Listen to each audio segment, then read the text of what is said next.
My name is Kervin N. Cordero. I'm your student nurse for today, or you can call me Nurse Kervin. And may I know your name, ma'am? Mariana Esmaras. And your age, ma'am? 15. And your where do you live, ma'am? Paligyutan. And where do you school now? Santa Maria.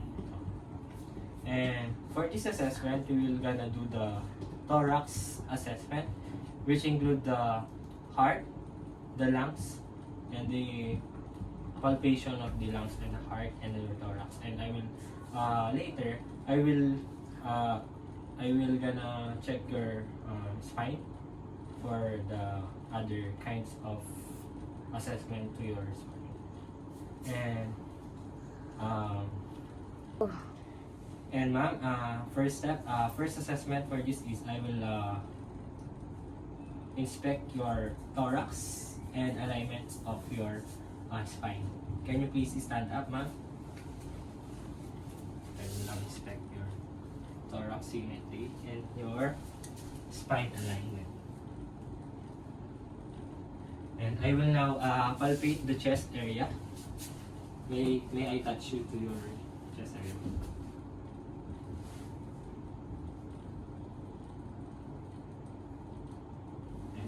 After that, after the chest palpation, I will now palpate your fractal fremitus and your spine.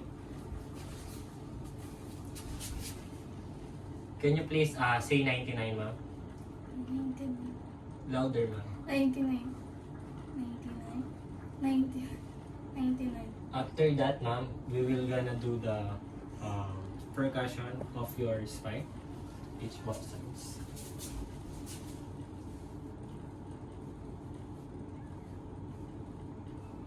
Is there any pain, ma'am, while I'm doing this? Then after that, ma'am, I will palpate your tractor apparatus and your back of your spine.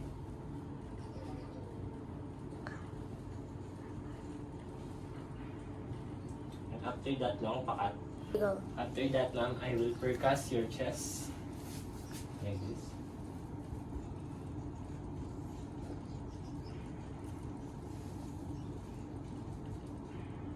And I will now use the stethoscope for checking your breathing.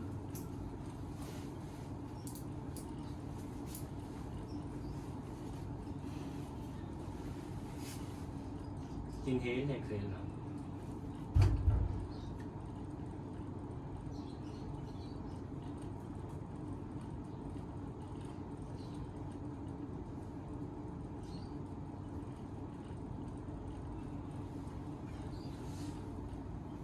After that, ma'am, we will now proceed to the heart.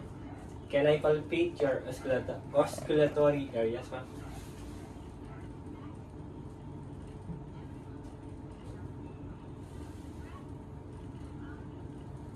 Okay, ma'am. I will now use that scope to check your heart and the other bits.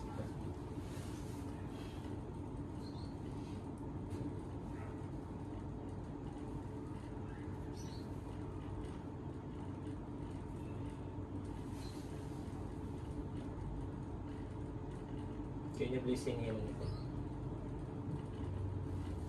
Okay, ma'am. After that, ma'am, after the use of the stethoscope for checking for your heart, I will now percuss it.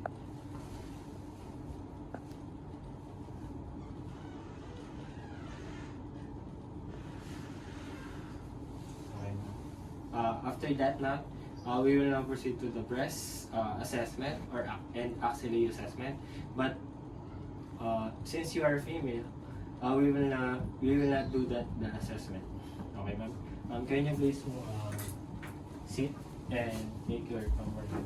And ma'am, based for the assessment, ma'am, there is no abnormalities for your thorax, lungs, and heart. And that's all. Thank you.